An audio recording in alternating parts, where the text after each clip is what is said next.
बावरी का पक्ष नहीं मैं लाई हूँ, घायल भारत चीख रहा है, चीख सुनाने आई हूँ। परम आदरणीय अध्यक्ष महोदय, मुख्य अतिथि सरपंच साहब श्रीमान नारायण लाल जी मिनरिया, विशिष्ट अतिथि गांव से पधारे हुए अतिथिगण, माननीय प्रधानाचार्य महोदय, समस्त शिक्षकगण एवं मेरे सहपाठियों, आज मैं आपके सामने इस स्वतंत्रता दिवस के उपलक्ष्य में 2 शब्द बयां करना चाहती हूँ। उसमें कोई गलती हो तो मुझे क्षमा करें।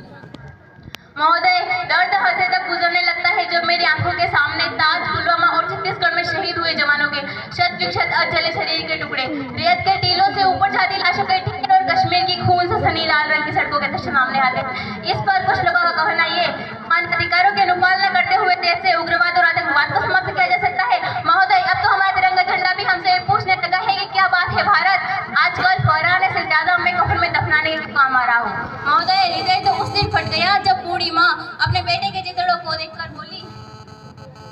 महोदय, हृदय तो उस दिन फट गया जब बूढ़ी माँ अपने बेटे के चितड़ों को देखकर बोली कि साहब, आप तो भर्ती में 1 इंच भी कम नहीं लेते, मैं आधा शरीर कैसे ले लूं। महोदय, जिन मानवाधिकारों के कारण इन आतंकियों के बंगलों की आकाओं की नाकफनी हंसती है और शहीद हुए हमारे जवानों के आंगन की तुलसी रोती है। जब एक शहीद हुए जवान की विधवा की वेदना चीख चीख कर ये कहती है कि प्यार भी भरपूर गया, मांग का सिंदूर गया, प्यार भी भरपूर गया, मांग का सिंदूर गया, नन्हे नौनिहालों की लंगोटियां चली गई, छोटी छोटी बेटियों की चोटियां चली गई और आपके लिए तो बस एक आदमी मरा है साहब, मेरे घर की तो रोटियां ही चली गई। महोदय, किसी भी युद्ध को जीतने के लिए पहल करना सबसे ज्यादा आवश्यक है, क्योंकि इतिहास गवाह है कि पहल करके बड़े बड़े युद्धों के परिणाम बदल दिए गए हैं। परंतु आज इन मानवाधिकारों के कारण हमारे देश के जवान इस कदर बंधे हुए हैं कि वो आज अपनी ड्यूटी पर खड़े होकर भी पहल करने से डरते हैं, क्योंकि महोदय वो ये जानते हैं कि चाहे उग्रवादी की राइफल से निकलने वाली गोली को ये निर्णय लेना पड़े या न पड़ेगी वो किसे लगेगी, लेकिन हमारी राइफल से निकलने वाली हर एक गोली को ये निर्णय लेना पड़ता है कि चाहे वो किसी निर्दोष को, किसी दोषी को लगे या ना लगे, परंतु किसी निर्दोष को नहीं लगनी चाहिए। यदि ऐसा हुआ तो ना तो ये समाज हमें छोड़ेगा और ना ही दिल का ताड़ बनाने वाली है मीडिया हमें छोड़ेगी। और महोदय, मानवाधिकार के तले किसी जवान को दबाकर युद्ध के मैदान में छोड़ देना कोई वीरता नहीं, एक आत्महत्या, क्योंकि महोदय फूल को श्रृंगार दो ये मुमकिन नहीं, एक वीर को जनकार दो ये मुमकिन नहीं, जो हाथ बांधे सेना के ऐसे मानवाधिकार का पालन संभव नहीं। महोदय, जब एक शहीद हुए जवान के विधवा की वेदना चीख चीख कर ये कहती है कि प्यार भी भरपूर गया,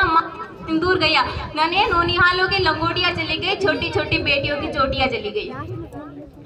तभी आतंकियों के बंगलों के आकाओं की नाकफनी हंसती और शहीद हुए हमारे जवानों के आंगन की तुलसी रोती है।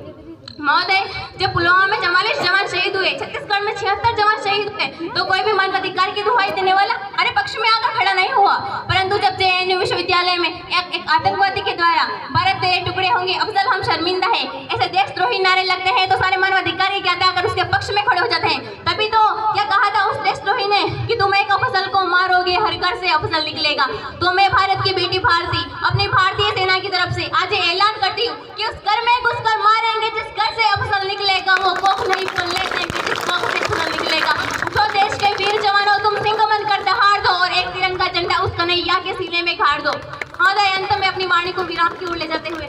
इतना कहना चाहूंगी कि मुझे अफसोस है अपने देश की न्याय प्रक्रिया पर, जहां आज भी रात के 12 बजे अजमल कसाब जैसे आतंकवादी के लिए सर्वोच्च न्यायालय के दरवाजे खोल दिए जाते हैं। ऐसे देश से आतंकवाद और उग्रवाद से कभी नहीं निपटा जा सकता, क्योंकि महोदय सीमा पर लड़ा नहीं जाता चरखों से शोलों के आगे, रामायण पढ़ी नहीं जाती सीमा पर गोलों के आगे, धरती के गोर गुहासे को एक सूरज ही हर सकता है, एटम बम से रक्षा केवल एटम बम ही कर। जय हिंद, जय भारत।